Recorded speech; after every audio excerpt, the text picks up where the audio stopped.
Fire in the nuts. We settled down at a bar and watched the rain lash the palm trees around the beach. The ho-ho lounge was open on three sides, and every few minutes a gust of warm rain blew in from the sea. We were the only customers. The Samoan bartender mixed our margaritas in silence, a rigid smile on his face. To our left, on a rock in a small freshwater pool, two penguins stood solemnly side by side and watched us drinking, their deep, unblinking brown eyes as curious as the bartender's. Skinner tossed them a chunk of sashimi, which the taller one caught in mid-air and gobbled instantly, whacking the smaller bird out of his way with a flip of his short black wing. "Those birds are weird," Skinner said. "I have had some real peculiar conversations with them." He had sulked for a while after Ralph spiked his vision of wallowing in pure London murk for the rest of the day, but he accepted it as just another one of those illogical flare-ups that come with the territory.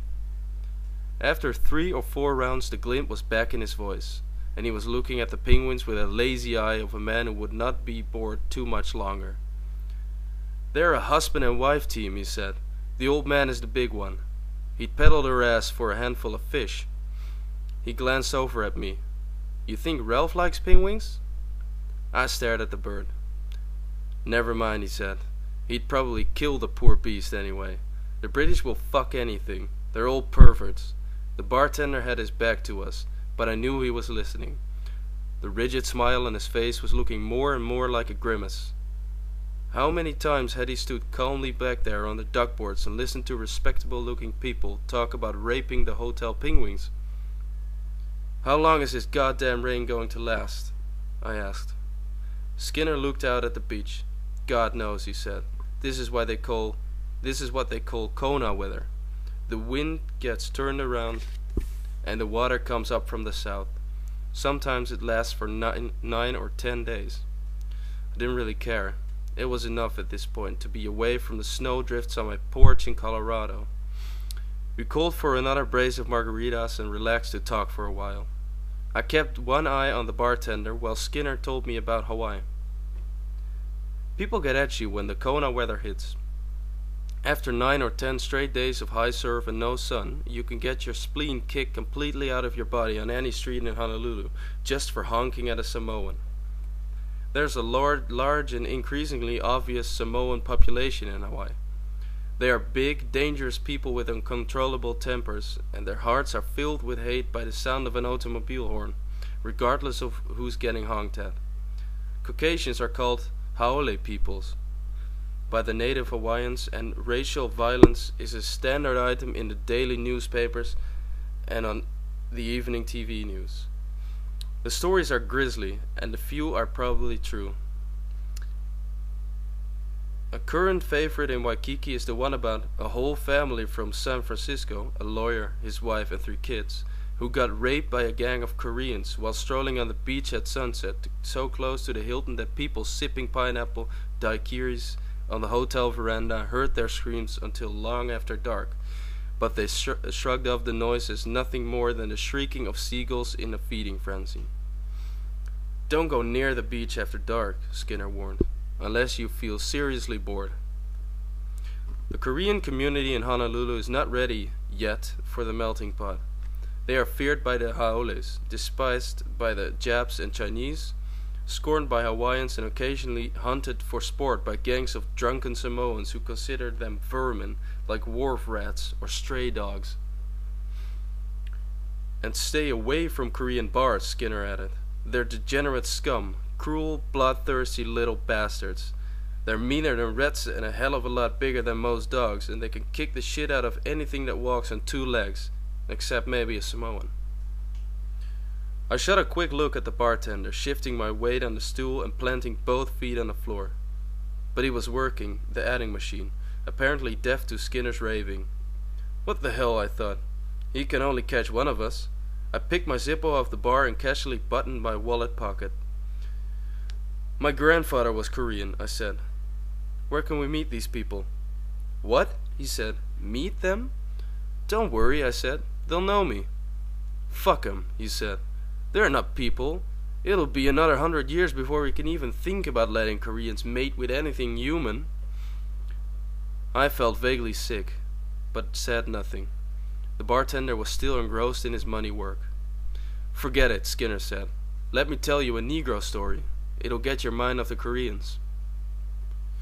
I've heard it, I said. The girl who got pushed off the cliff? Right, he said. It scared the shit out of everybody. He lowered his voice and leaned closer to me. I knew her well, he said. She was beautiful, a senior stewardess from Pan Am. I nodded. For no reason at all, he went on. She was just standing there on the edge with her boyfriend, up there on that peak where they take all the tourists, when all of a sudden this crazy nigger just ran up behind her and gives her a big shove. Wacko! Right off the edge and 1,000 feet down to the beach. He nodded grimly. She bounced 2 or 3 times off a waterfall about halfway down. Then she went out of sight. They never saw her again, never found the first trace of her body. Why? I wondered. Who knows, he replied. They never even put him on trial. He was declared hopelessly insane. Yeah, I said. I remember it. The black fiend who wore earphones, right? The same guy who got busted a few weeks earlier for trying to run naked in a marathon. Yeah, the fastest crazy nigger in the world. He ran about half the race stark naked before they finally caught him. The bastard was fast, he said, smiling slightly. It took 10 cops on motorcycles to run him down and put the net on him. He was some kind of world-class runner before he flipped out. Balls, I said, that's not an excuse. These brainless murdering freaks should be castrated. Absolutely, he said. It's already happened. What? The Samoans, he said. The traffic jam on the freeway? Jesus, you never heard that story? I shook my head.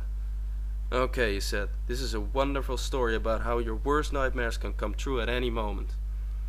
With no warning at all. Good, I said. Let's hear it. I like these stories. They speak to my deepest fears. They should, he said. Paranoia pays over here. What about the Samoans? The Samoans? He stared into his drink for a moment, then looked up. All 6 of them went free. Nobody would testify. Some poor bastard got caught in one of those Sunday afternoon traffic jams on the Pali Highway behind a pickup truck full of drunken Samoans. His car heated up like a bomb, but there was nothing he could do. No exit, no place he could even park it and flee. The Samoans did things like kick out his headlights and piss all over the hood of the car, but he hung on for almost 2 hours, with the doors locked and all his windows rolled up, until he finally passed out from heat exhaustion and fell on his horn. The Samoans went instantly crazy, he continued. They bashed out his windshield with tire irons. Then they dragged him out and castrated him. 5 of them held him down on the hood, while the other one sliced off his nuts, right in the middle of the Pali Highway on a Sunday afternoon. I was watching the bartender very careful now. The muscles on the back of his neck seemed to be bunching up, but I couldn't be sure. Skinner was still slumped on his stool, not ready to do anything fast. The stairs to the lobby were only about 20 feet away, and I knew I could get there before the brute got his hands on me. But he was still calm. Skinner ordered another round of margaritas and asked for the tab, which he paid with a gold American Express card. Suddenly the phone behind the bar erupted with a burst of sharp rings. It was my fiancée, ringing down from the room. Sports writers were calling, she said. Word was out that Rolf and I were entered in the marathon. Don't talk to these bastards, I warned her. Anything you say will get us in trouble. I already talked to one of them, she said. He knocked on the door and said he was Bob Aram. That's good, I said. Bob's okay. It wasn't Aram, she said. It was that geek we met in Vegas, the guy from the New York Post. Lock the door, I said. It's Marley. Tell him I'm sick. They took me off the plane in Hilo. You don't know the name of the doctor. What about the race, she asked. What should I say? It's out of the question, I said. We're both sick. Tell them to leave us alone. We are victims of a publicity stunt.